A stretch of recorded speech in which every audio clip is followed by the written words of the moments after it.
The moment the single father noticed the three little girls sitting alone at the long, polished restaurant table, something in his chest tightened, the way it always did when old wounds were brushed without warning. The restaurant glowed with chandeliers and quiet wealth, yet the girls' small hands rested nervously in their laps, their bright dresses untouched by laughter or conversation. Around them, adults talked, glasses clinked, and life moved loudly forward, but the girls lived inside a silent bubble that no one seemed to notice.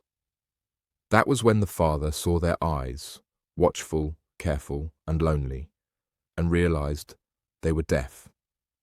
If you believe that small acts of kindness can change lives, take a moment to like, comment, share, and subscribe, because stories like this remind us that second chances often arrive quietly. The man had not planned to be there long. He was a single dad, barely holding his life together, juggling two jobs and a constant ache that came from raising his son alone after loss had hollowed his home. That night, he had brought his boy to the restaurant for a rare celebration, telling himself he could afford this one evening of normalcy. But as he waited, his attention kept drifting back to the triplets. They were identical in the way miracles often are. Same soft curls, same cautious smiles, same eyes searching for something familiar. He noticed how servers spoke too loudly at them, how guests avoided the table, unsure how to engage. The girls weren't ignored out of cruelty, but out of discomfort, and that he knew too well could hurt just as deeply.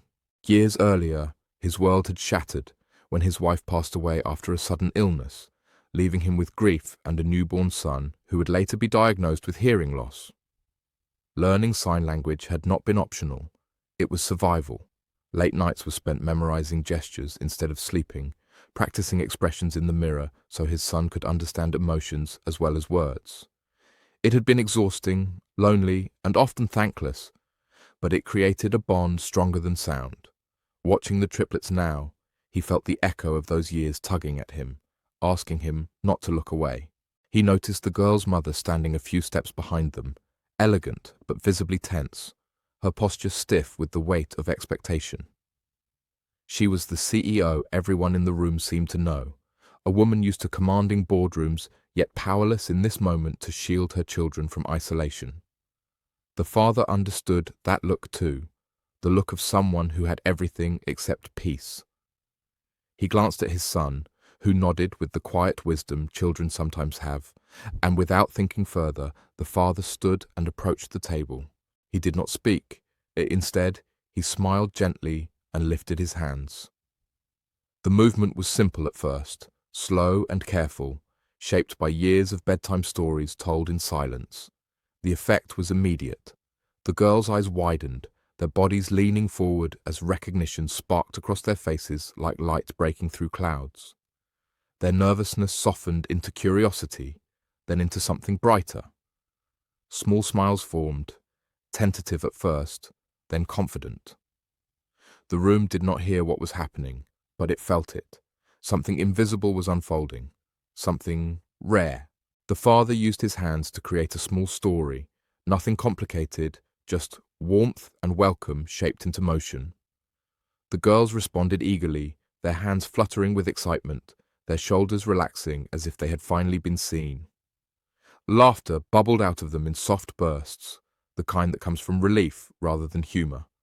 For the first time that evening, they were not the silent ones at the table. They were children again. Around them, people began to notice. Conversations slowed, heads turned. The mother pressed a hand to her chest, her breath catching as she watched a stranger speak her daughter's language without hesitation. She had spent years fighting systems, demanding accommodations, proving her children belonged everywhere. Yet this moment, this simple human connection, undid her more than any corporate victory ever had. The father felt his own eyes sting, memories flooding back of nights when he feared he was not enough, when he wondered if his son would resent a world that refused to meet him halfway. Seeing the girls smile so freely reminded him why he had never given up, why every struggle had mattered. It reminded him that pain, when carried with love, could become a bridge instead of a burden. The evening shifted subtly after that. The girls were no longer alone. The table felt warmer, lighter. Even those who did not understand sign language felt invited into the moment, reminded that communication was more than words. The mother finally relaxed, gratitude written plainly across her face, and the father returned to his seat, knowing something inside him had changed too. Near the end of the night, as the lights dimmed and the restaurant hummed with contentment, the father realized this small act had stitched something closed inside his heart. He had come in feeling invisible, just another tired parent scraping by, but he was leaving, reminded of his quiet strength. If this story is touching your heart right now, please take a second to comment below and share what kindness means to you. It helps keep stories like this alive. As the family prepared to leave, the girls waved enthusiastically, their smiles lingering long after the father turned away.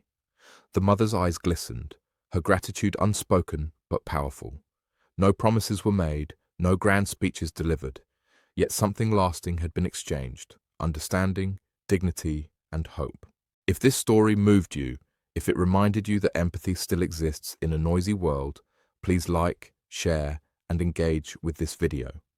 Your support helps spread these moments further than we ever could alone. Sometimes all it takes to change a life is the courage to notice and the kindness to reach out with open hands.